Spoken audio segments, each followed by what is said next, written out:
Hi, I'm Mr. C, the teacher, and this is my classroom. So grab your tools for school and join in with us. Or sit back and just watch. And let's go on a learning journey together. Because you're watching Lessons from the Classroom.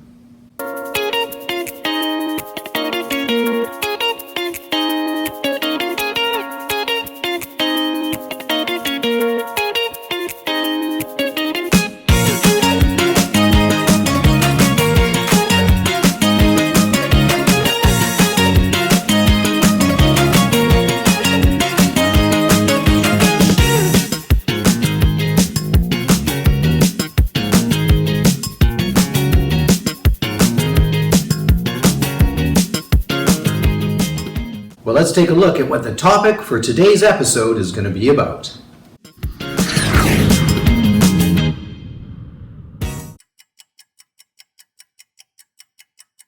Oh, Mr. C, we need you on the set to open the show.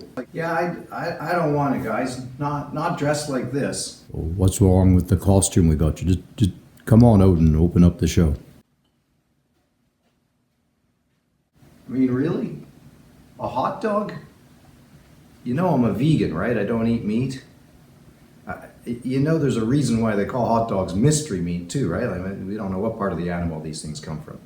I thought this show was supposed to be about food and nutrition. You couldn't have found me a costume, something like an apple or, maybe a banana. I'd even dress up like a piece of lettuce. A hot dog? Well, you look fine. Just do the opening. Yeah, okay. This week's episode is going to be about food and nutrition. We'll learn lots. I'm going to call my agent about it. I feel like such a big wiener. I love being surrounded by great books, because one of my favorite things to do is to read stories. So let's make some time right now and read a storybook. This is story time.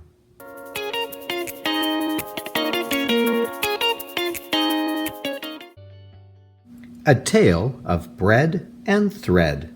A story by Maxine Rose Scher and illustrations by Christina Deliso. And read by Mr. C, the teacher. This is a tale of bread and thread, made up from crumbs and stitches. How a penniless baker, along with his wife, go from rags to riches. When the world was full of wonders, there lived a poor baker named Mr. Bumble Crumb. He was poor because he was the very worst baker in the world. His cupcakes were heavy as doorknobs, and his cookies brittle and broken as beach shells. Mr. Bumblecrumb daydreamed so much he could not pay attention to his baking. Once, while daydreaming, he hadn't noticed an alarm clock had fallen into the dough, and the next morning was awakened by a loaf of rye bread. And what about his wife? Mrs. Bumblecrumb was a sensible woman. Could she not have made a little money sewing for the villagers? No. The baker's wife was the very worst seamstress in the world. Once the poor woman sewed Mr. Grump's coat to Widow Crank's shawl, and since neither customer could agree where to separate the garment, they decided to marry and share the darn thing. Now, one late afternoon, just a day before the midsummer festival, the baker and his wife were sitting inside their tiny cottage. The cottage was hot from the ancient oven. As Mrs. Bumblecrumb was fanning herself with a slice of stale poppy seed bread, she remarked, "If only we had a nicer home, with a white painted porch where we might sit out in the cool breath of a summer's eve." "Aye," replied the baker, "it would be a lovely thing indeed, for it is a trial, living as close as moles, yet it is not for us to want what we cannot have." His wife sighed. "You're right, my dear." Suddenly, there came a loud knocking at the door. When the baker opened it, they saw a richly dressed man reading from an important-looking scroll. Hear ye, be it known that His Royal Majesty King Sniffins will visit the village tomorrow for the Midsummer Festival. He hereby orders the baker of the village, Mr. Bumblecrum, to bake up bread for His Majesty's banquet table. It must be a most special bread, fit for a king. Crumbly crust, the baker gasped. Silence, I haven't finished, the messenger snapped. Be it known that the seamstress of this village, Mrs. Bumblecrum, is ordered by King Sniffins to sew a handkerchief as exceptionally beautiful by which the king will remember the Midsummer Festival. Sizzling scissors, Mrs. Bumblecrum exclaimed. After the messenger rode away, the baker vowed he would make the best bread in the whole world, a bread fit for a king. The baker's wife vowed she would sew the most beautiful handkerchief the world has ever seen, fit for a king. They went right to work. The baker measured the flour and sugar many times to make sure he was measuring right. But after a while, he began to daydream. When he glanced out the window and saw summer dressed in all its finery, he exclaimed, "Right here on earth, red roses, bluebells, and lavender make a rainbow." The baker looked longingly at the beauty of the world. He watched the fuzzy bumblebees probing the primroses, then spied a yellow butterfly playing peekaboo among the pansies. Mr. Bumblecrum was so enchanted by the pretty scene, he lost track of time and forgot his measuring. He forgot how much yeast he had already added to the dough, so he added more. And then, just to make sure, he added more. And then more. Meanwhile, Mrs. Bumblecrum was busy sewing the king's handkerchief. She was careful with her stitches, counting each one as she worked. But after a while she began to think about the bread her husband was baking. "I hope he adds a wee bit of clover honey," she thought. "Nothing beats clover honey to give a pleasing taste." And then she wondered if perhaps he should add a smidgen of ginger, or a pinch of pepper, and perhaps crunchy walnuts or plump raisins. The more Mrs. Bumblecrum thought about her husband's bread, the more she thought how he could make it even tastier. The more she thought, the more she sewed, and sewed, and sewed. Late that night they went to bed, happy that their work was done. The next morning the baker popped the bread of dough into the oven, and not long after he heard a loud knocking. Again it was the king's herald. Hear ye, he shouted. "King Sniffins is arriving at the village square in 1 hour. Prepare to present your gifts to His Majesty." While Mrs. Bumblecrum went to wrap the handkerchief, Mr. Bumblecrum went to check on his bread. But when he opened the oven, a huge yellow blob burst toward him. Terrified, the baker tried to push it back, but the blob swelled larger and surged forward with a terrible roar. "Help me!" he shouted to his wife. She ran to his aid, but even pushing together, they were still not strong enough to shove the thing back. They ran from the house with the giant blob following behind. The blob wobbled through the summer streets, lurching toward the village square, sticking and smacking and stretching bigger and bigger and bigger as it went. When it grew to the size of a small house, it began to torment the villagers. "Burple, hubble, bloop," it burped in Lady Snocket's face. "Huzzle, fazzle, sniss," it hissed at Farmer Fife. "Glipple, popple, slurp," it spat at Butcher Good. As it slobbered over gardens and hedges, the terrified villagers ran in all directions, scattering like chickens before the hideous thing. The baker stood horrified as he realized that too much yeast had turned the king's bread into a monster. Then a wonderful thing happened.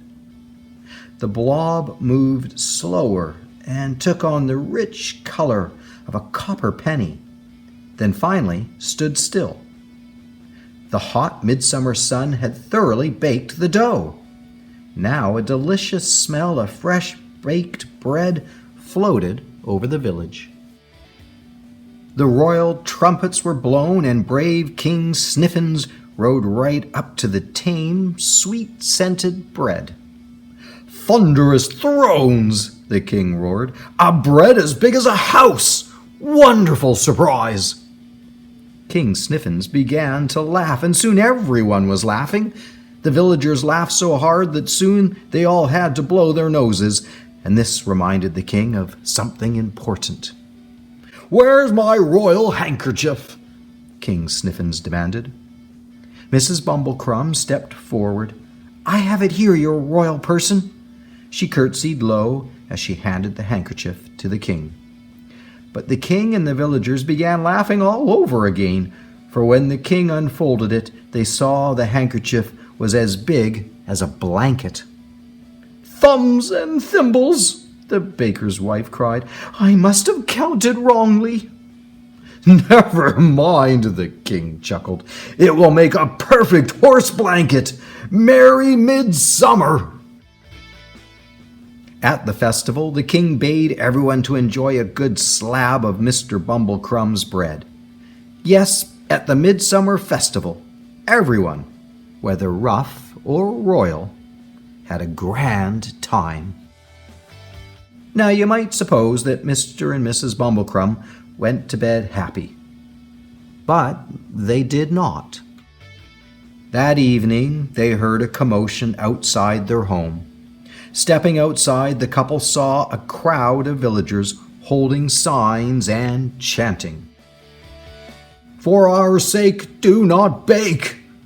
We may ache with your cake, but we'll be dead with your bread. With too much yeast, you have made a beast." The message was clear. The villagers had been so frightened by the enormous runaway bread, they were now demanding that the baker stop baking. Forever. That night, Mr. Bumblecrumb tossed unhappily in his sleep. What would he do without his bakery? How would he make a living? How would they live now?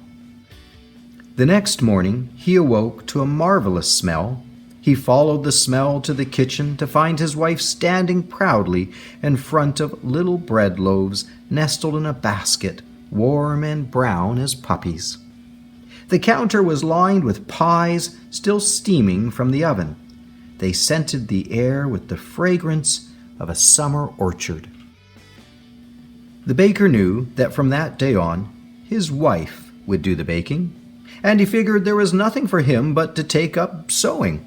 He soon learned to love the firm push and pull of a needle and became the best tailor in the kingdom. In time, Mr. and Mrs. Bumblecrumb bought a new home with a white painted porch. Someone once told me that when King Sniffins married, it was Mr. Bumblecrumb who sewed the royal wedding clothes, and it was Mrs. Bumblecrumb who baked the wedding cake. Yes, the world was full of wonders, and perhaps it still is. This story wasn't meant to teach, to give a moral, or to preach, but there's a secret, and it's true. It's one I want to tell just you.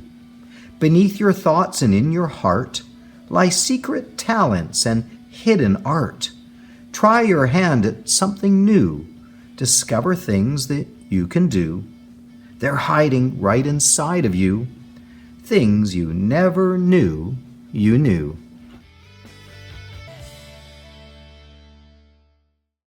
You know, eating healthy, of course, is always important, and you should always try to eat from the 4 basic food groups. although there's a bit of argument back and forth about which groups maybe we should eat less of and which we should eat more of. Let's take a look at the four basic groups. There's dairy products that include things like butter and cheese and milk, ice cream and yogurt. There's meat that cover things like fish, beef, chicken, turkey, and some of the alternatives like beans and eggs, which aren't meats but still fit into that high protein group. There's of course fruits and vegetables, yum.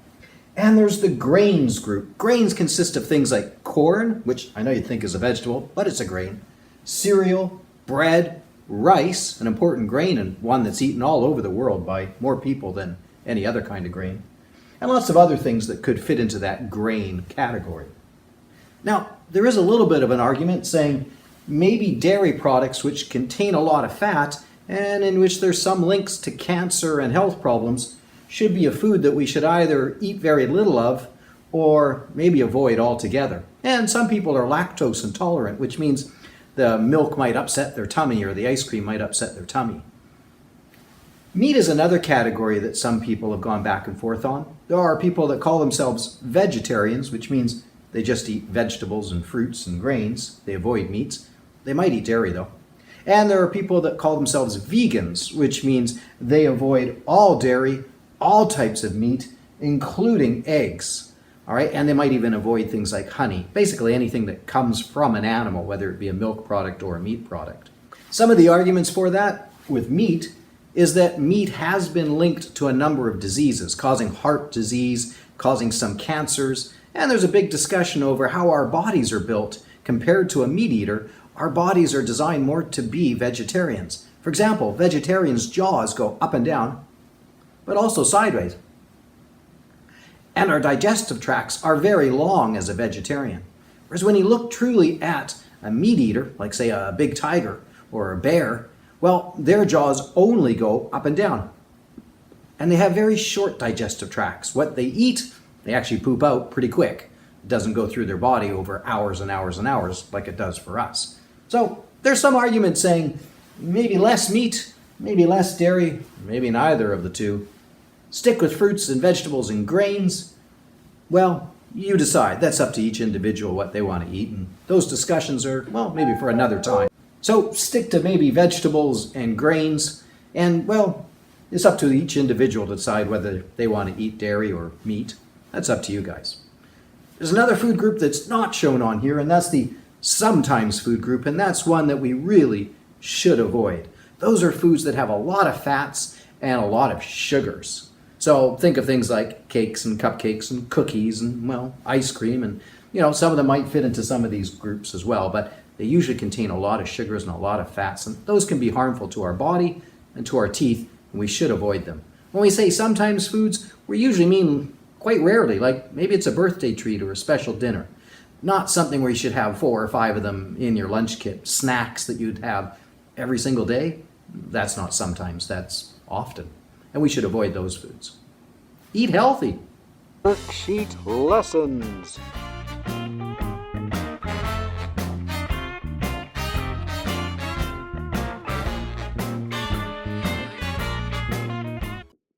And here we have a worksheet for our theme unit on food and nutrition.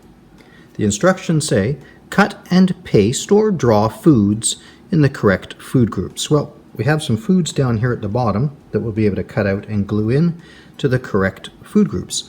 There's 4 food groups: milk products, bread and cereals, fruit and vegetables, and meat.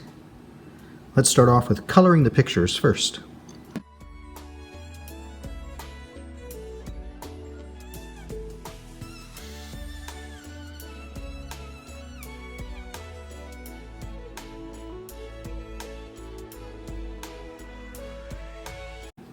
Okay, let's use our scissors and cut these pictures out. Notice there's a dotted line right across, so I'll cut straight through that. That'll make the bottom of our page here nice and neat and tidy.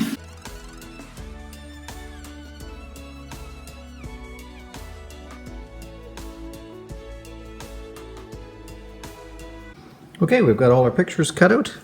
Now let's use our glue and put them in the right spot. First one says milk products. Well, milk products consist of milk. I'll put our picture of milk right in there. And also other dairy products like cheese. Cheese, yogurt, ice cream. Those are all milk products or dairy products. So we've got our milk and our cheese in there. Next one says bread and cereals. Now we've got a picture of muffins. That's a bread. And we've got a picture of buns, hot dog buns, hamburger buns, toast, cereal.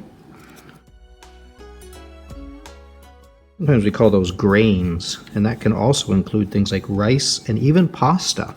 Macaroni and cheese and spaghetti could even fit in this category. Next group we've got down here says fruit and vegetables. Well, an apple, of course, is fruit. And a carrot, of course, is a vegetable. And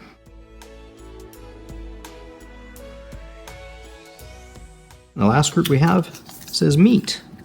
We've got a picture of a chicken leg here. And we've got a picture of fish. Both chicken and fish are meat. Of course, so is beef, pork, hot dogs, hamburgers, sausages, bacon. All of that would be in the meat category. Well, there's our completed worksheet of 4 food groups: milk products, bread and cereal, fruit and vegetables, and meat. All right, it's time in our episode for this segment that I like to call the Did You Know Fun Facts. Did you know?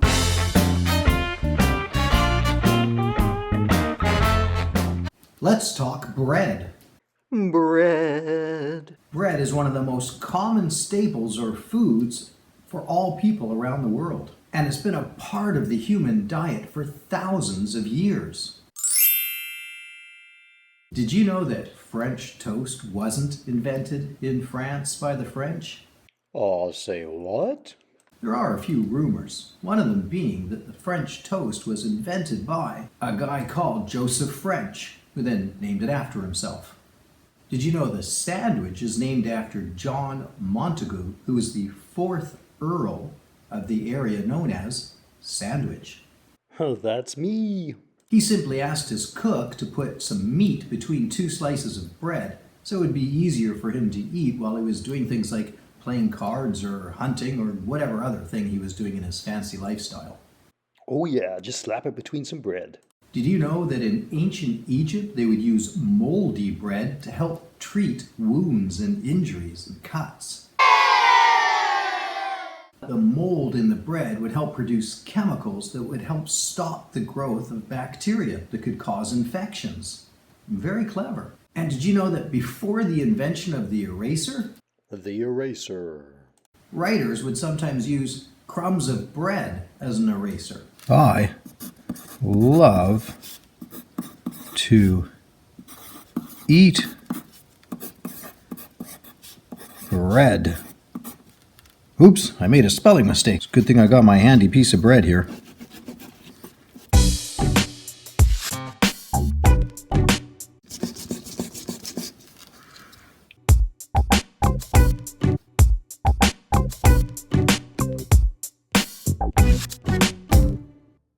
Bread? Cool. Who knew it was for more than just eating? Now you know.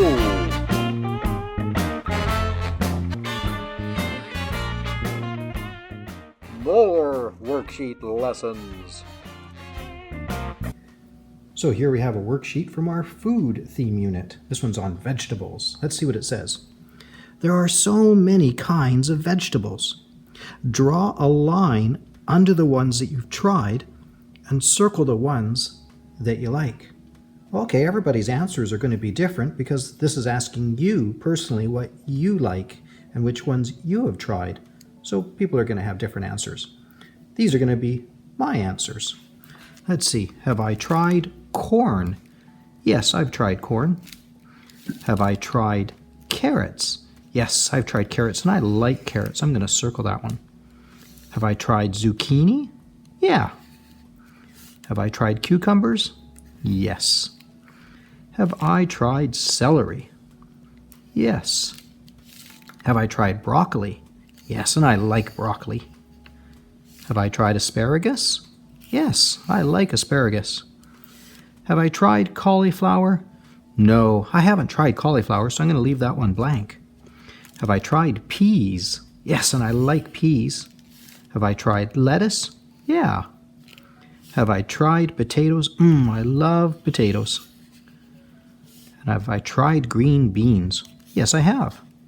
So for me, personally, I put lines under ones that I tried and circled ones that I liked. Here's one that I didn't do anything with because I haven't tried it. Let's look at the next part. It says, which one does not belong? One of these does not belong. We have green beans and broccoli and celery and carrots. Which one does not belong? There could be different answers. Here's one that I'm thinking of. Think of the color. What color are beans? They're green.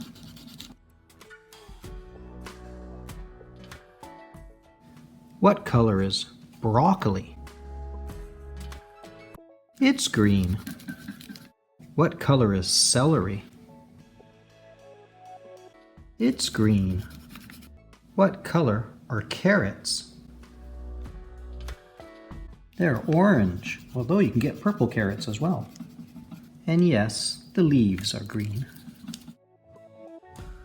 So when I look at these, which one does not belong? I'm going to circle carrots just because of its color. This one says, draw your favorite vegetable. Everyone's going to have a different answer. Is your favorite vegetable corn on the cob? Is it carrots or broccoli? Do you like celery or zucchinis?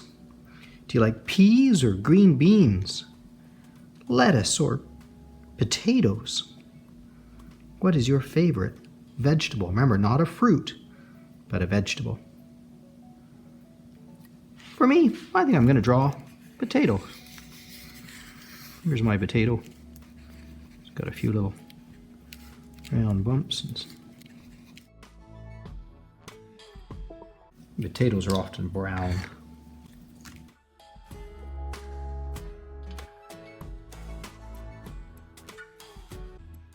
Vegetables. What are your answers? Oh, you need to come and do the show's closing now. Really? This is the only other costume you could find? What's wrong with it? And we just did a show about food and nutrition.